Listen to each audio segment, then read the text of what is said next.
you ready? I'm Vin. I'm Sori. That's Booby. Jelpy and Ghosty. The Agony Scene, Scapegoat. Yes. Which? The core. The core. Core.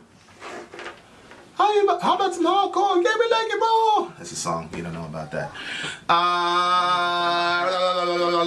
The So Agony if you're Scene, looking Scapegoat. for where we are on Facebook or Instagram, or how to mail us something, or how to buy some of our merchandise or gear stuff, whatever you want, check the description on this video and all that information there. Also, Vin and I have another channel. It's called Middle America with Vin and Sori. These are the awesome hoodies from me.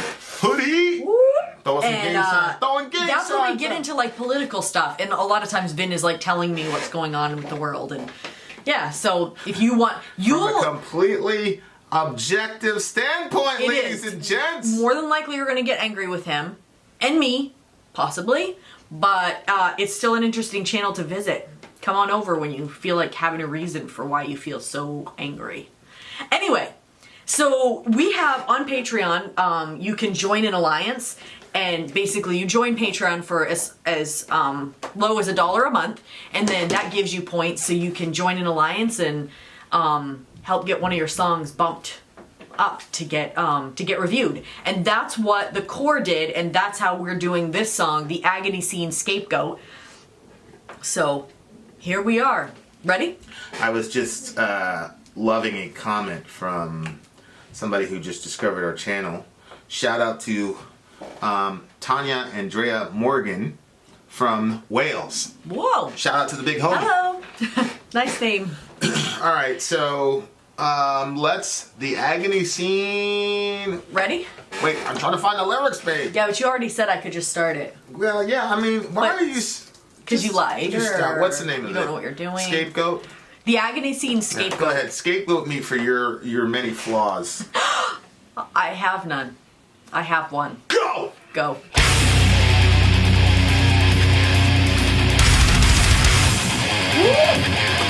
Let's go! Haven't had one of these in a while. Turn it up!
Feel the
like that in a while, babe.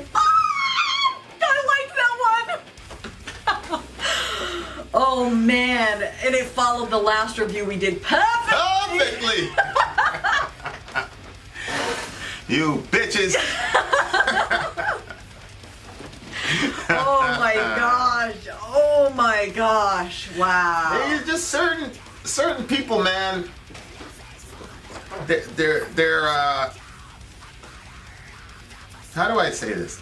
I think that there are just small people in the world.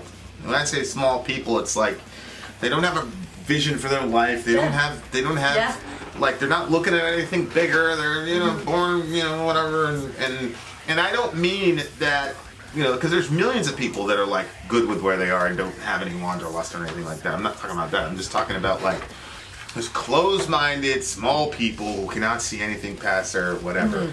And of course that generates a lot of misery. Yeah.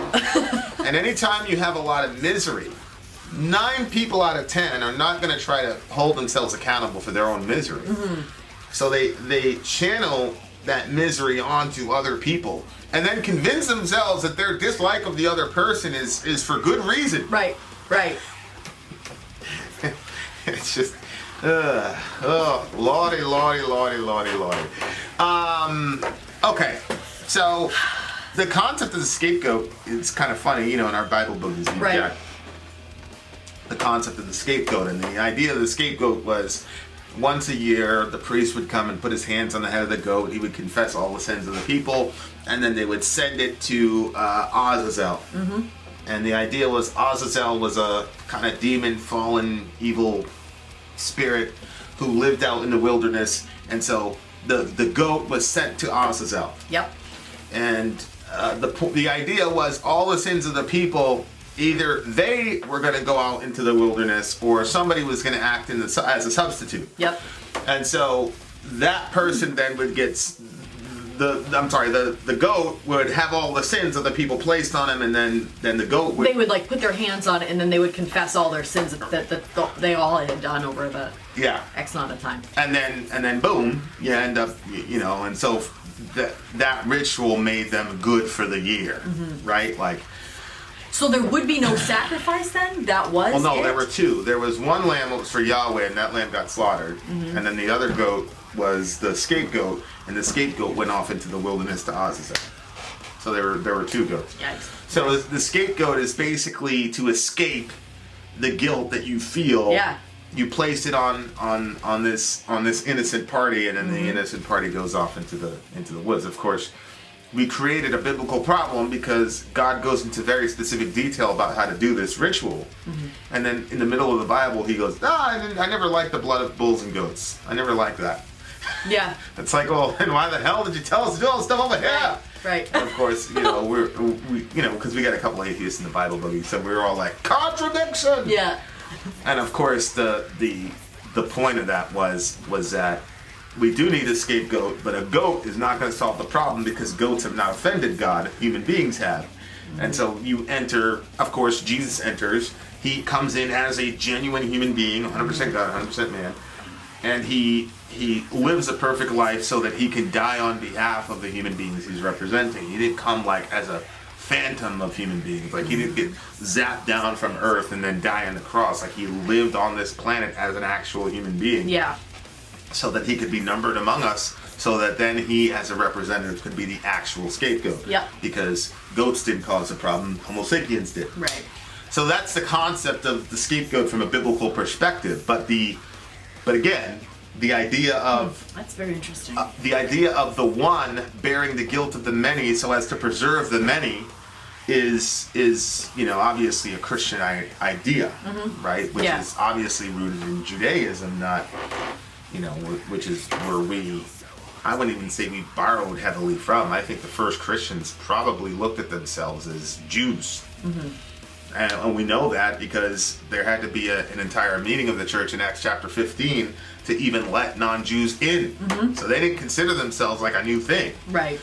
So this is really an ancient Jewish concept that Christians co-opted and poured all that meaning into Jesus because you had already existing categories.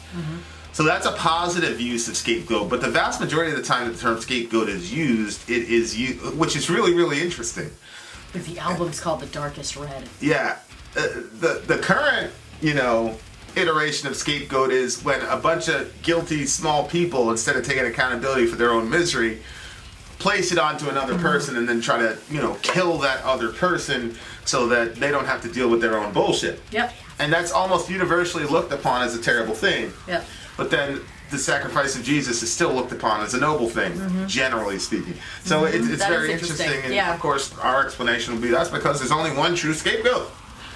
And here's the thing is that when you try to blame one particular, I think it was Elizabeth Warren.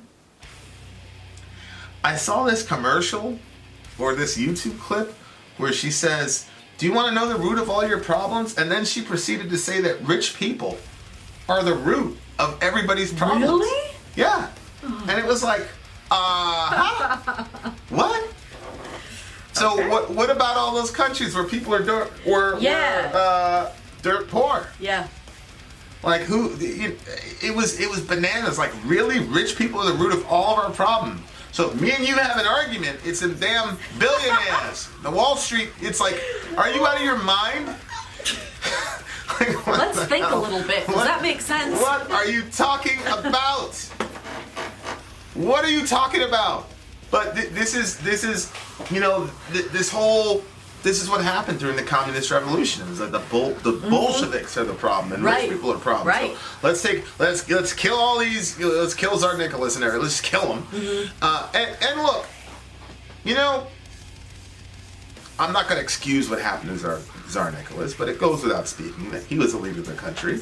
His people were suffering terribly. Yep. And he really didn't have the motivation to take care of those people. Okay? So, I'm not going to say it was right, but I get it. But then, the gulags, and sending people out to the gulags, and taking all their property and all this, and all the eat the rich stuff, you cross the line, man. Because I do think that there are certain elements in our country who have made life difficult for us in certain areas, but they're not the source of all of our problems. Right. I mean, where is personal accountability? Right, exactly. Where is the concept that, you can kind of pave your own way? This is America. I'm sorry, but that kind of... and here's the thing that kills me, is people like that, Elizabeth Warren, she's completely set financially. Elizabeth Warren is in the top 1% of 1% of the global economy. But then she's the problem. Why would you say something Well, like she's that? not in the top 1% of the American economy. Oh, she said, okay. But what I'm saying is, let's expand that globally. She's absolutely in the top 1% of the 1% of the global economy. Yep. So does that mean that she is the root of all the problems in the world then? Got it. You see, and it's like, these people, when they make these statements, it's like, do you not realize that there are implications to what you're saying that need to be thought through? So, it happens on a macro level. I'm looking up Elizabeth Warren's whatever. But, you saw this with Trump, where he immediately, at the beginning of his campaign, scapegoated Mexicans. And he used that as a rally cry. And so he didn't use the phrase, "they are the source of all your problems." I mean, he didn't go that far, but he didn't need to. And, he demonized the Democratic Party, and he,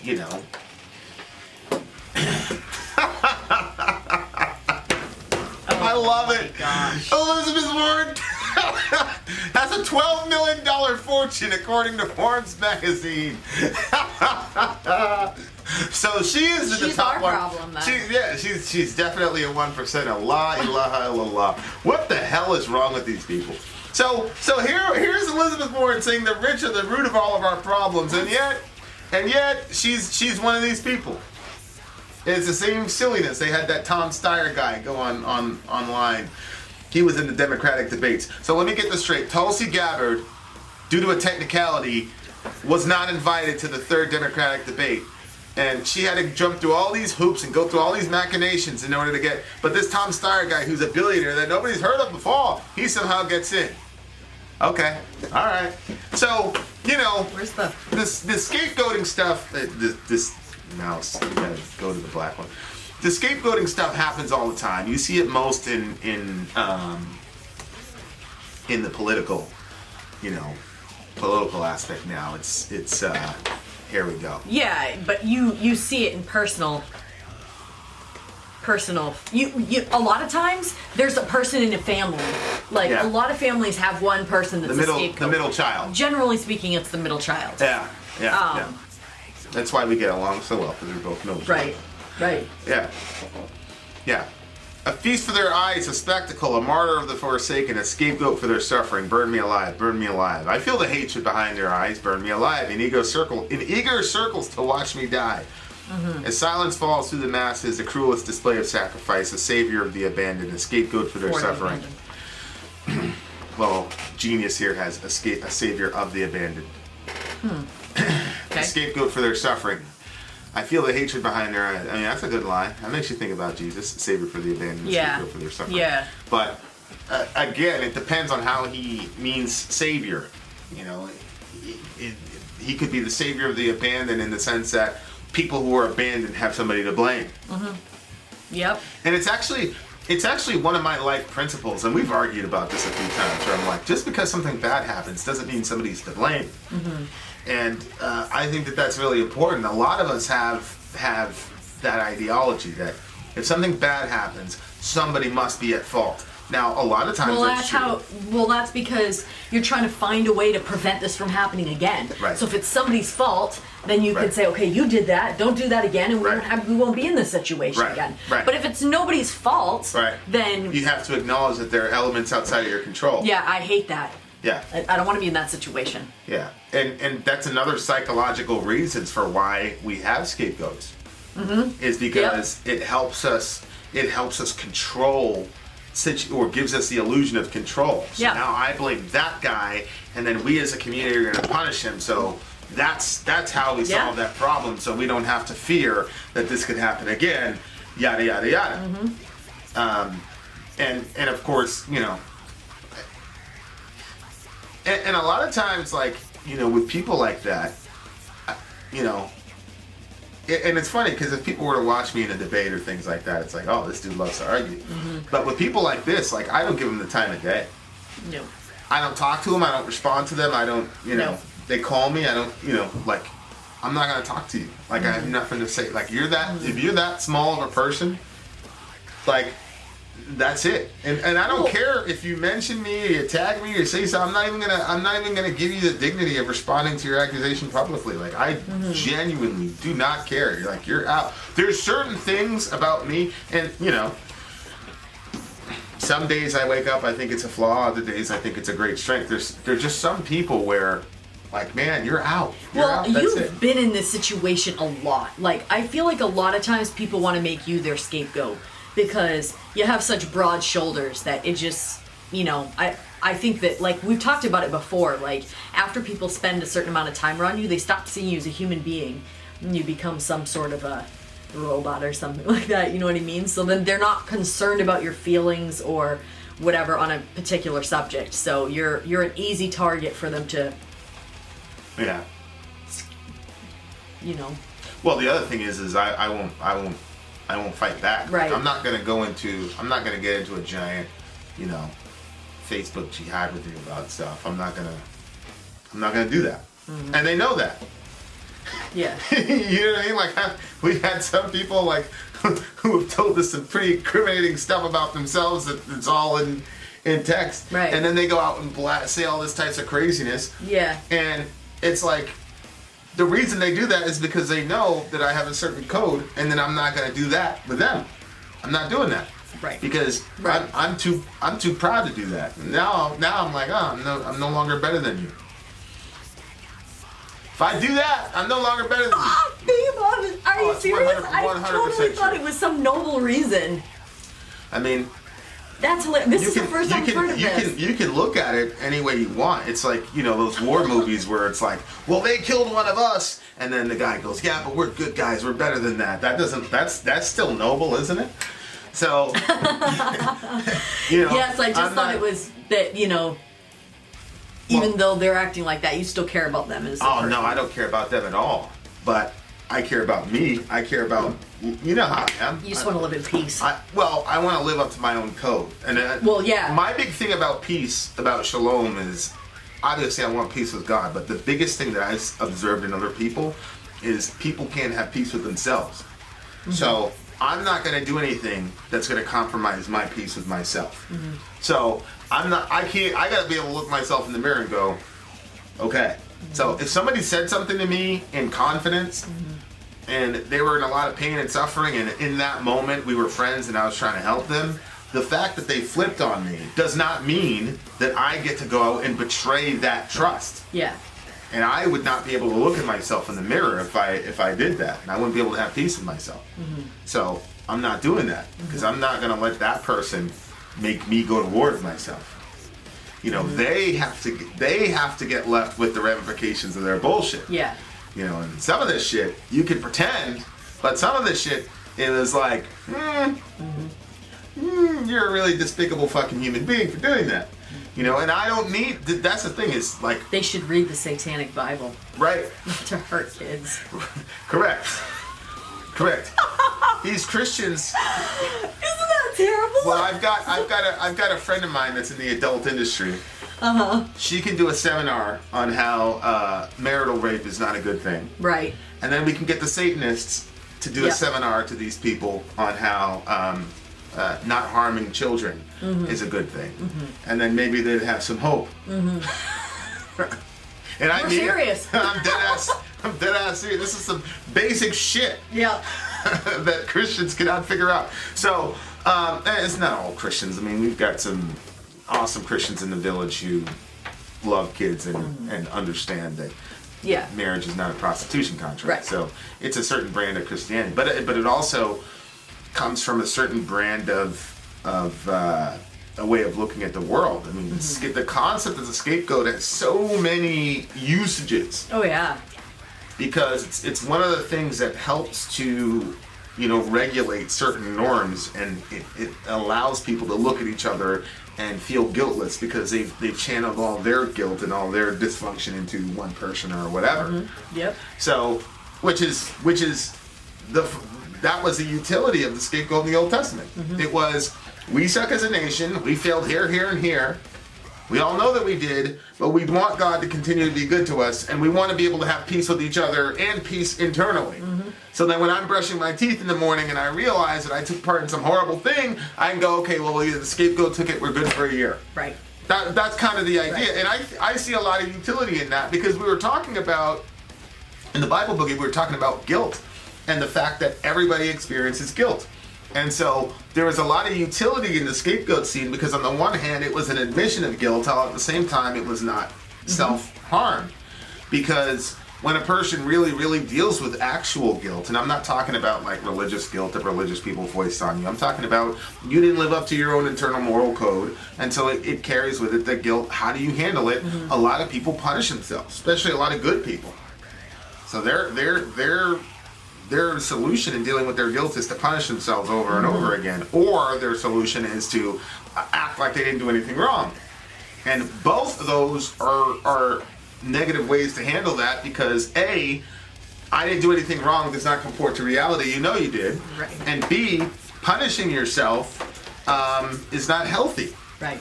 And so the scapegoat functions so that you're able to acknowledge that you did something wrong, so that you can stay within reality, while at the same time not punishing yourself and escaping the punishment that you deserve. Right. So it has a lot of utility.